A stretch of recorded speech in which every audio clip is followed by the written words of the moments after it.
Bismillahirrahmanirrahim. Assalamualaikum warahmatullahi wabarakatuh. Alhamdulillahirabbil alamin. Wa bihi nasta'inu ala umurid dunya waddin. Wassalatu wassalamu ala asrofil anbiya wal mursalin wa ala alihi wa sahbihi ajmain. Qala Allah ta'ala fi kitabil karim. A'udzu billahi minasyaitonir rajim. Bismillahirrahmanirrahim. Wa iswa'atna Musa arba'ina lailatan sumat taraztumul ijla min ba'dihi wa antum zalimun summa afauna ankum min ba'di zalika la'allakum tashkurun. Shadaqallahul adzim. Amma ba'du. Saudara-saudariku dimanapun Anda berada, alhamdulillah pada kesempatan kali ini kita diberikan kesempatan oleh Allah Subhanahu wa Ta'ala, kesempatan untuk saling berbagi ilmu pengetahuan, dan semoga dalam pertemuan ini betul-betul menjadikan sebuah pertemuan yang benar-benar bermanfaat. Untuk itu saudara-saudaraku, pada kali ini kami akan membawakan sebuah tema yang berkaitan dengan surat Al-Baqarah ayat 51 sampai dengan 52 dengan judul bermunajat kepada Allah Subhanahu wa Ta'ala.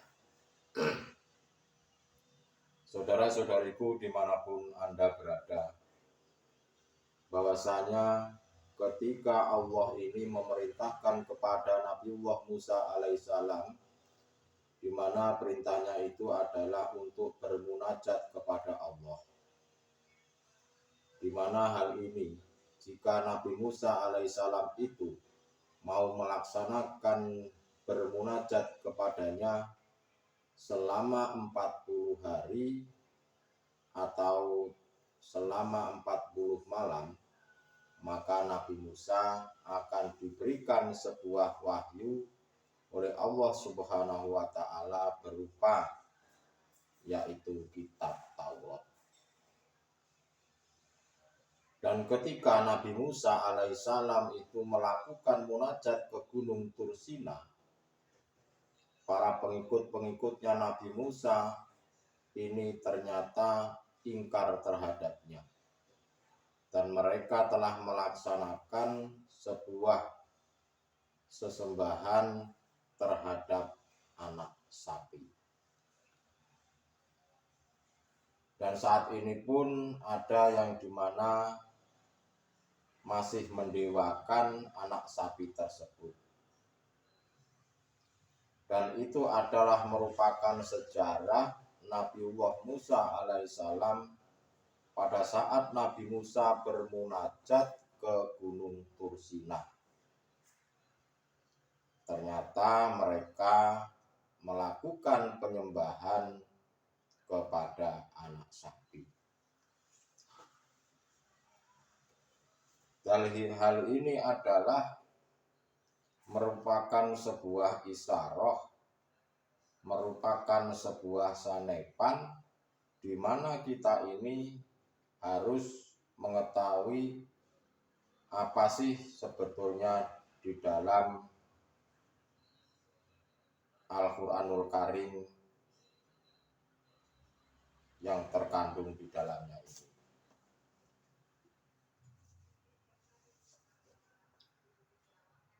Saudara-saudariku dimanapun Anda berada, apa yang telah dilakukan oleh pengikut-pengikutnya Nabi Musa ini, mereka ini telah ingkar terhadap Nabi Musa.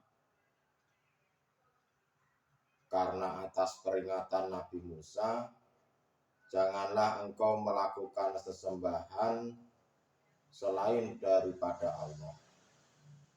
Karena saya akan melakukan sebuah munajat kepada Allah Subhanahu wa Ta'ala. Tapi mereka ternyata ingkar apa yang disampaikan oleh Nabi Musa. Saudara-saudariku dimanapun Anda berada, bahwasanya laku atau perilaku seperti ini itu adalah lakunya hati, di mana lakunya hati ini dolim kepada Allah. Dan pada waktu itu Nabi Musa ini melakukan munajat, di mana munajat itu bertujuan adalah untuk kewusulan kepada Allah. Dan Nabi Musa telah memperingatkan terhadap pengikut-pengikutnya, jika nanti saya tinggal untuk bermunajat terhadap Allah, janganlah sesekali engkau ini melakukan sesembahan kepada selain Allah, termasuk syahwatul dunia, termasuk berupa kesenangan-kesenangan duniawiah. Berhubung pada waktu itu umatnya Nabi Musa ini, mereka itu pada dasarnya tatkala Nabi Musa itu memperingatkan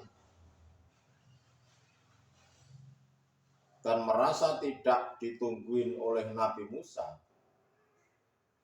mereka itu lupa pada Allah dan melakukan kembali ingkar terhadap Allah.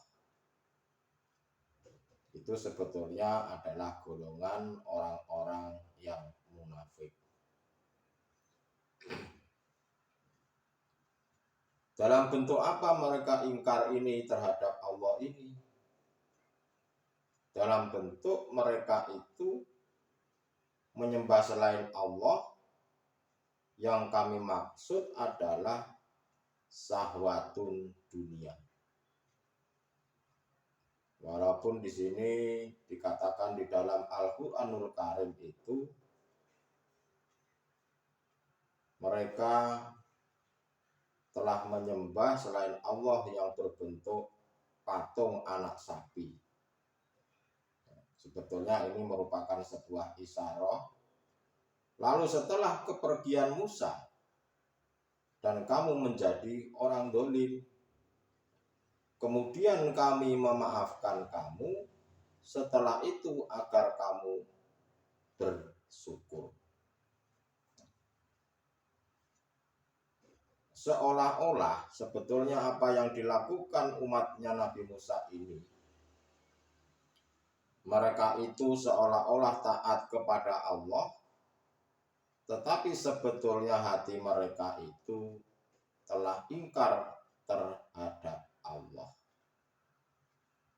Di depan Nabi Musa itu baik-baik saja. Di depan Nabi Musa itu seolah-olah mereka taat apa yang diperintahkan oleh Nabi Musa. Tetapi di belakang Nabi Musa, mereka telah berkhianat. Dan mereka itu hati mereka condong terhadap perkara-perkara selain Allah, yaitu berupa kesenangan-kesenangan duniawiah. Kejadian-kejadian yang dialami Nabiullah Musa ini itu adalah sebagai tolak ukur, sebagai contoh, sebagai pengalaman untuk kita, agar diri kita ini tidak melakukan apa yang telah dilakukan oleh kaum Bani Israel. Lalu ketika saat ditinggal nabinya, ditinggal rasulnya berangkat menuju kewusulan, berangkat menuju dan bertemu Allah dalam rangka menemui panggilannya Allah untuk menerima kitab Taurat, ternyata kaumnya Nabi Musa telah melakukan sesembahan kepada selain Allah. Pada waktu itu kaumnya Nabi Musa ini diberikan ampun oleh Allah Subhanahu wa Ta'ala. Tetapi dengan catatan mereka harus mau kembali kepada ajaran-ajarannya Nabi Musa. Itulah sebagai contoh terhadap kita, bahwa kita ini jangan sampai seperti itu. Di belakang guru kita, di belakang mursyid kita, seolah-olah kita itu taat. Ternyata di belakangnya itu bersenang-senang terhadap syahwatun dunia. Dan laku seperti itu sudah jelas bahwa laku seperti itu adalah dalam bentuk laku dolim terhadap Allah. Lalu agar kita ini tidak melakukan seperti kaumnya Nabi Musa, kaum Bani Israel pada waktu itu,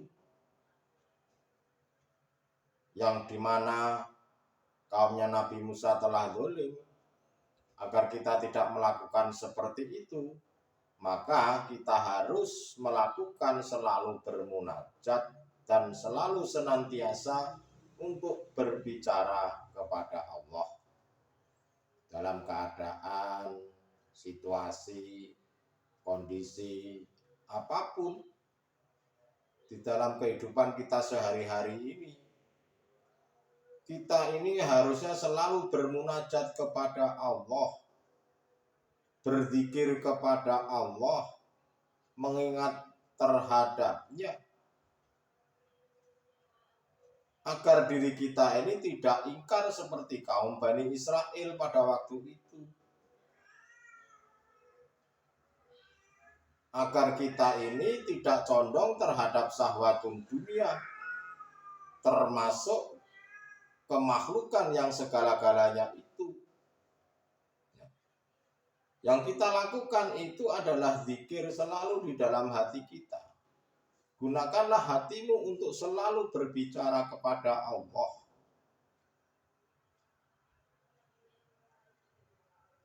Gunakan selalulah untuk bermunajat kepada Allah Subhanahu wa Ta'ala. Jika diri kita ini sebagai manusia tidak mau bermunajat terhadap Allah,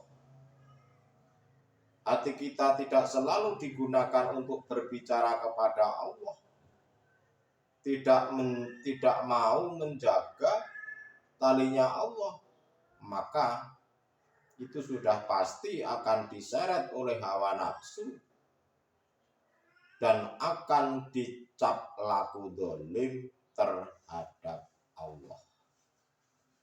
Itulah saudara-saudaraku, bahwa apa yang dialami oleh Nabi Musa beserta kaumnya pada waktu itu adalah merupakan sebuah tolak ukur terhadap diri kita, terhadap